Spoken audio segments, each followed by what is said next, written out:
ఈ వీడియో మీకు నచ్చినట్లయితే ఛానల్ని లైక్ చేసి సబ్స్క్రైబ్ చేసుకోండి. అక్షయ దేవుడి కోసం ఒత్తులు తయారు చేస్తూ ఉంటుంది. అప్పుడు నిహారిక అక్షయ్ను చూసి దీనివల్ల శౌర్యకి ఇబ్బంది, శౌర్యను అడ్డు పెట్టుకుని ఈ ఇంట్లో ఉంటున్న ఇబ్బంది, దీన్ని ఇంట్లో ఉండనివ్వకూడదు అని నిహారిక మనసులో అనుకుని అక్షయ్ దగ్గరకు వెళ్తుంది. అక్షయ్ నిహారికను చూసి ఏంటండి అని చెప్పి అడుగుతూ ఉంటుంది. ఏం అదృష్టమే నీది, నాతో ఇలా రా అని అక్షయ్ను హాల్లోకి లాక్కెళ్ళి అత్తయ్య అత్తయ్య అని నిహారిక పిలుస్తూ ఉంటుంది. ఇక అందరూ కూడా పరిగెత్తుకుంటూ హాల్లోకి వస్తారు. ఏంటి నిహారిక, పొద్దున్నే ఏదో మీటింగ్ పెట్టినట్టున్నావు అని పెద్దిరాజు అంటూ ఉంటాడు. ఏమైందమ్మా అని వేదవతి అడుగుతూ ఉంటుంది. ఏ ఇంట్లోనైనా ఏదైనా సమస్య వస్తే అది కొన్ని రోజులకి పరిష్కారం అవుతుంది, కానీ ఇంట్లో మాత్రం సమస్యకు పరిష్కారం అనేది కనిపించట్లేదు అని నిహారిక అంటుంది. దేని గురించి మాట్లాడుతున్నావు అమ్మా అని వేదవతి అడుగుతూ ఉంటుంది. ఈ అక్షయ్ను ఇంటి నుంచి బయటకు పంపించేద్దాం అనుకున్నప్పుడు అవని వాళ్ళు ఈ అక్షయ్ను దత్తత తీసుకుంటామన్నారు. మరి అక్షయ దత్తత క్యాన్సిల్ అయింది కదా, అక్షయ్ ఇంటి నుంచి వెళ్లిపోవాలి కదా అని నిహారిక అంటుంది. నిహారిక కరెక్ట్ పాయింట్ మాట్లాడిందమ్మా. అన్ని విషయాలు కూడా వాయిదాలు వేస్తారు, కానీ ఈ విషయం వాయిదా వేయడానికి వీల్లేదు. అక్షయ్ విషయం అటో ఇటో తేలిపోవాల్సిందే అని కృష్ణబాబు అంటూ ఉంటాడు. అక్షయ్ను ఇంట్లో నుంచి బయటికి పంపించేయమంటున్నావు, అక్షయ్ ఇంట్లో నీకేంటి ప్రాబ్లం? అక్షయ్కి ఏమైనా వండి పెడుతున్నావా, లేకపోతే బట్టలు ఉతుకుతున్నావా, లేకపోతే ఏమైనా సేవలు చేస్తున్నావా అని అవని నిహారికను నిలదీస్తూ ఉంటుంది.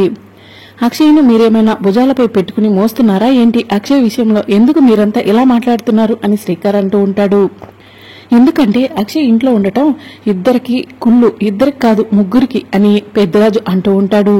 వసంత, నువ్వేంటి పెద్దరాజుని నోరు మూసుకో అనవు అని శౌర్య అంటూ ఉంటుంది. ఎందుకనాలే, ఈ ఇంట్లో ఇంతమంది ఉంటున్న ఆ పిల్ల ఒకటి బరువైందా అని చెప్పి వసంత అంటూ ఉంటుంది.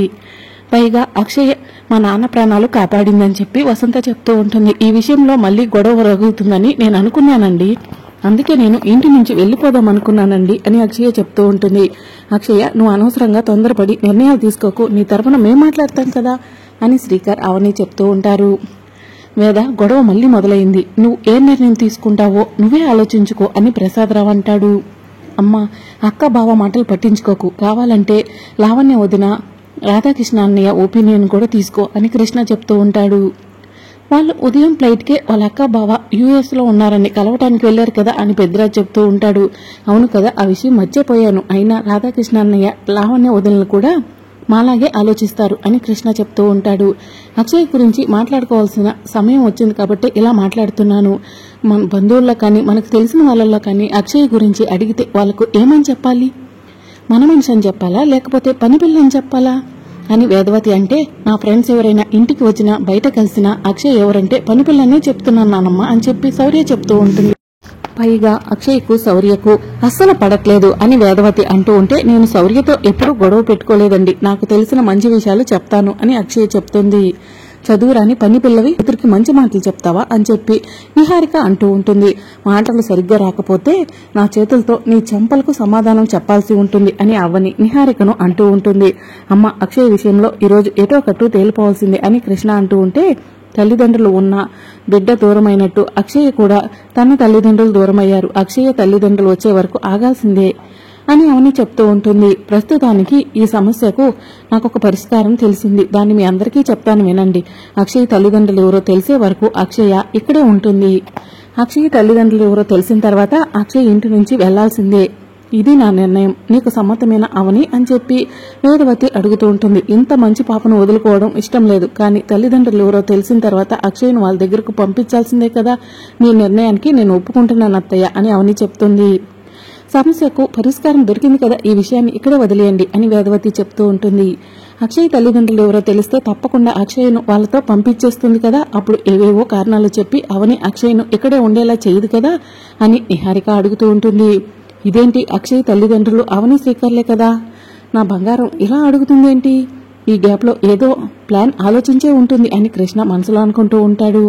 అక్షయ్ తల్లిదండ్రులు వస్తే తప్పకుండా అక్షయ్ను వాళ్ళ వెంట పంపిస్తానని అవని చెప్తూ ఉంటే, అలా అని చెప్పి మన కులదైవం మీద ప్రమాణం చెయ్యి అని నిహారిక అడుగుతూ ఉంటుంది. ఇక అందరూ కూడా ఒక్కసారి షాక్ అయి అలానే చూస్తూ ఉంటారు. ప్రమాణం చేయిద్దమ్మా అవని, వీళ్ళు ఏదో దిందులో తిరకాసు పెడుతున్నారు, లాస్ట్ టైం కూడా నీతో సంతకాలు పెట్టించుకున్నారు అని పెద్దరాజు చెప్తూ ఉంటాడు. నిహారిక అడిగిన దాంట్లో తప్పేముంది, ప్రమాణం చెయ్యవని అని చెప్పి వేదవతి చెప్తూ ఉంటుంది. అక్షయ్ తల్లిదండ్రులు ఎవరో వస్తే గనక తప్పకుండా అక్షయ్ను వాళ్ళ వెంట పంపిస్తానని కుల దైవమైన అన్నపూర్ణ దేవి మీద ప్రమాణం చేస్తున్నానని అవని చెప్తూ ఉంటుంది. నా గురించి మీరంతా గొడవలు పడకూడదు, మీరంతా సంతోషంగా ఉండాలి అంటే తల్లిదండ్రులు తొందరగా నా దగ్గరకు రావాలని అక్షయ అందరి ముందు చెప్తూ ఉంటుంది. ఆ మాట విని అవని శ్రీకర్లు బాధపడుతూ ఉంటారు.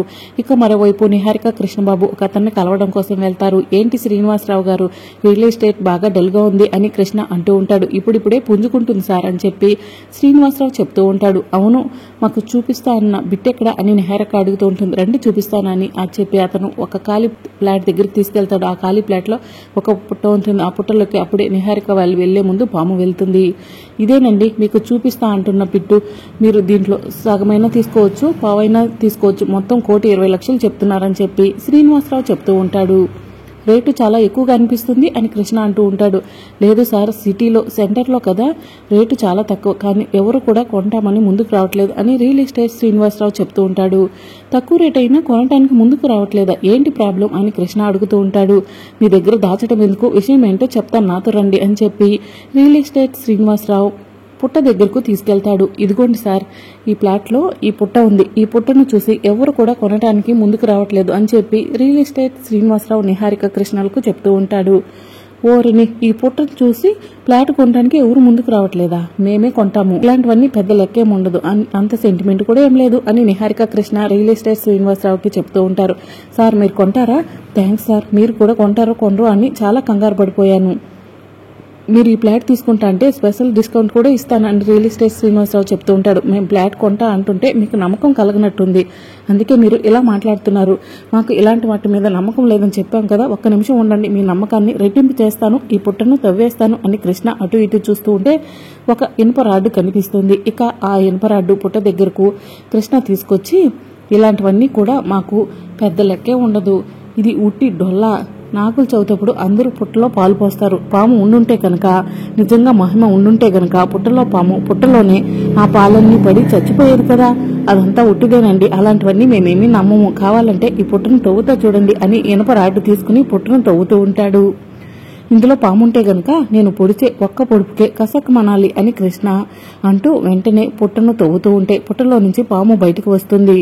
పుట్టలో ఉన్న పామును చూసి Niharika Krishnababu real estate Srinivasarao tension పడుతూ ఉంటారు. సార్, పాము కాటేసేలా ఉంది సార్, ఇక్కడి నుంచి పారిపోదాం పదండి సార్ అని రియల్ ఎస్టేట్ శ్రీనివాసరావు చెప్తూ ఉంటాడు.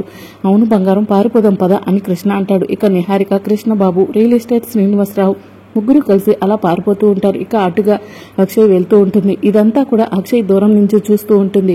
ఇక నిహారిక కృష్ణబాబు అలా పరిగెడుతూ ఉంటే పాము చాలా స్పీడ్గా నిహారిక కృష్ణబాబుల దగ్గరకు వచ్చి ఎదురుగా అడ్డగిస్తుంది. బంగారం, ఈ పాము మనల్ని వదిలేలా లేదు, మనకంటే చాలా స్పీడ్గా ఉంది, ఈ పాము నుంచి తప్పించుకోవడం ఎలా అని చెప్పి కృష్ణ టెన్షన్ పడుతూ ఉంటాడు. ఇక పాము మాత్రం నిహారిక కృష్ణబాబులను కరిచేలా చేస్తూ ఉంటుంది. ఇప్పుడు ఏం చేయాలి, అసలు వామ్మో ఈ పాము ఏంటి మనల్ని ఎంతలా వెంబడిస్తుంది అని నిహారిక అంటూ ఉంటుంది. ఇక ఇదంతా చూస్తున్న అక్షయ దూరం నుంచి పరిగెత్తుకుంటూ పాము దగ్గరకు వస్తుంది.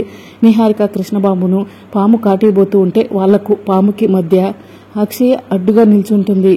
ఓం నమ శివాయ, ఓం నమ శివాయ అని అక్షయ అంటూ ఉంటే ఇక పాముకు అక్షయలో అమ్మవారు కనిపిస్తుంది. ఇక పాము శాంతిస్తుంది.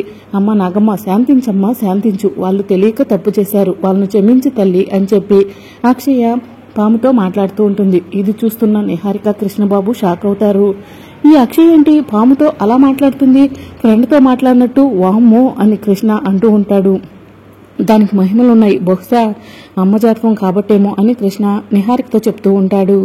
అమ్మ నాగమ్మ, శాంతించి తల్లి, వాళ్ళు చేసింది తప్పే, కావాలంటే నీకు వాళ్ళతో క్షమాపణ చెప్పిస్తాను అని చెప్పి అక్షయ నాగమ్మకు చెప్తూ ఉంటుంది.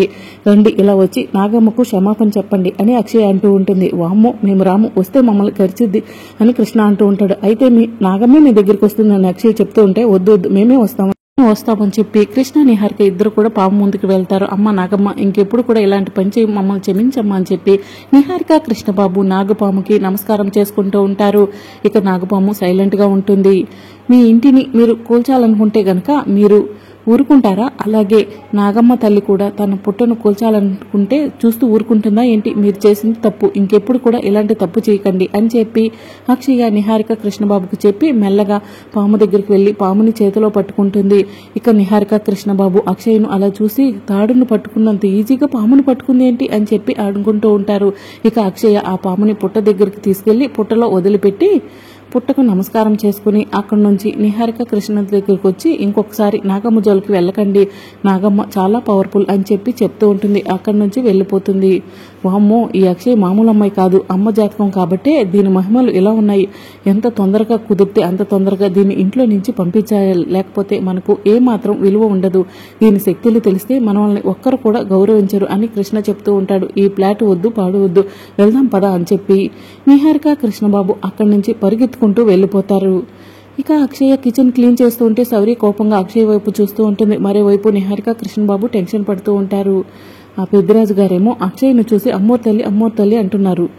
దాని మహిమలు చూస్తుంటే దాన్ని ఇంట్లో నుంచి బయటికి పంపించగలమా అనిపిస్తుంది అని చెప్పి నిహారిక కృష్ణబాబుకి చెప్తూ ఉంటుంది. అవును, ముందు చూస్తే గొయ్యి, వెనక చూస్తే నువ్వు ఇలా ఉంది అని కృష్ణ అంటూ ఉంటాడు. ఇక అవని శ్రీకర్ కిందకు వచ్చేసరికి అక్షయ్ వైపు శౌర్య కోపంగా చూస్తూ ఉంటుంది. ఏంటి శౌర్య అక్షయ్ వైపు అలా చూస్తుంది అని శ్రీకర్ అడుగుతుంటాడు. అక్షయ్ను ఇంట్లో నుంచి బయటకు పంపించే వరకు శౌర్య కూడా నిద్ర పట్టట్లేదు అనుకుంటా అని చెప్పి అవని చెప్తూ ఉంటుంది. ఇక శౌర్య అక్షయ్ దగ్గరికి వెళ్ళి నీకు సిగ్గుందా అని చెప్పి అడుగుతూ ఉంటుంది. మరి రాబోయే ఎపిసోడ్లో ఏం జరుగుతుందో తెలుసుకోవాలనుకుంటున్నారా? అయితే ఛానల్ని సబ్స్క్రైబ్ చేసుకోండి.